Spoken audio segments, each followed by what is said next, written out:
Hey, good afternoon, everybody. It's Mike with smartoptiontrading.com. It is Tuesday, the 4th of November. I usually do my midweek update on Wednesday. I'm going to put this video out for free tonight because it feels like a good time to talk. What's going on here? The SPY, we've had a kind of messy last 4 days or so. Today we gapped down. We tried to push. We tried to reclaim the 8 day. We couldn't. And here we are sitting just above the 21 day and at the bottom of the channel. And everybody asking what's going on. Not much. Why are we down? There's no particularly good reason. People want to talk tariffs in the Supreme Court, that they think the Supreme Court's going to overrule the Trump's tariffs and send it back. Maybe, but they'll find another way around it. They've already said they will. They have them. Could it be Palantir's earnings? Palantir's earnings and guidance were fine. They just weren't blowout. But it wasn't enough after they front ran the move. Help me out, guys. The government shutdown dragging on? Maybe. I don't know. Yeah, I really, I don't think that's really doing much here.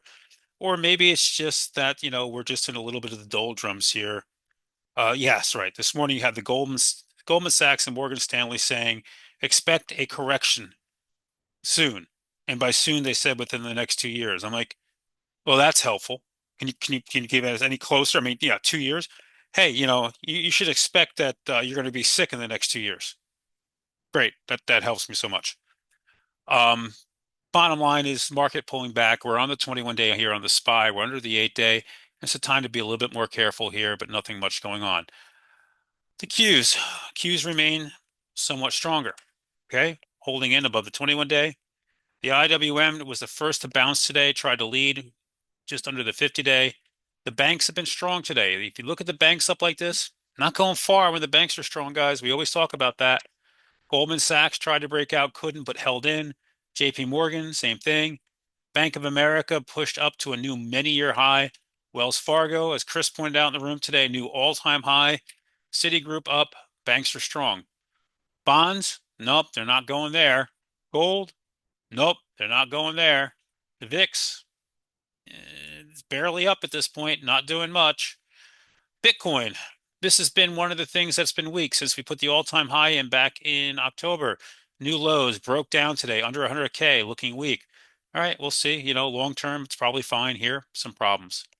So what else is going on out there? The SMHs, not pretty today. Nvidia, after yesterday and today's report, back to the 8 day, but it held. AMD reports tonight. Man, you're going to need some good guidance from that. Micron, 1 day off the all-time high. Intel, for you guys who love Intel, you're getting a little pullback here if you want to get into that. What else we got going on? Help me out. Palantir last night, earnings. There was nothing wrong with this report. It was a fine report. Guidance was great. It just wasn't blowout. Last week we broke out. We broke above this 190 area. We ran the whole entire implied move of $17 to 207, and all we've done is given it back into very little bit more. Just needs to break. Um, Looking around, Tesla today back to the 21 day gap down. Was it pretty? No, I traded it today. I was actually doing really well, and I forgot I had a couple options left. Ended up losing trade. It happens overall, but back in the 21 holding going into Thursday night's event. Meta tried to bounce today, but didn't hold it. Apple looks very good here off the 8 day. Amazon still holding strong up here. Google still holding strong. Microsoft came running back. We have a ton of earnings coming in tonight. So after the close tonight, we're going to get, pull my notes, AMD, SMCI, ALA, ALAB, UPST, PINS, Kava, and TEM. Tomorrow morning before the open, you have Nova Nordisk, which is like 1:30 in the morning, by the way. McDonald's, Unity, and CCJ. Very busy earnings week. Continue staying late with the guys in the room tonight. Am I worried here? No. I think at this point, I think any dip like this is very viable into the end of the year. And if we could manage to get down here to the 50 day, that would be a wonderful thing. I just don't know that we have the power to do it. As we keep talking about, as of last week, there's still 5 trillion sitting on the sidelines in money markets that's looking for a home. And until that money finds its way to the market, any dip is likely to be short and shallow until that money finds its way in and has a home. But, we'll play the price action. So this is supposed to be a bullish week. So far, not so much. Still have 3 days left. Catch you guys live in the AM. Hope you guys enjoy the video. Please follow me on YouTube. And if you want to subscribe, link in the description below.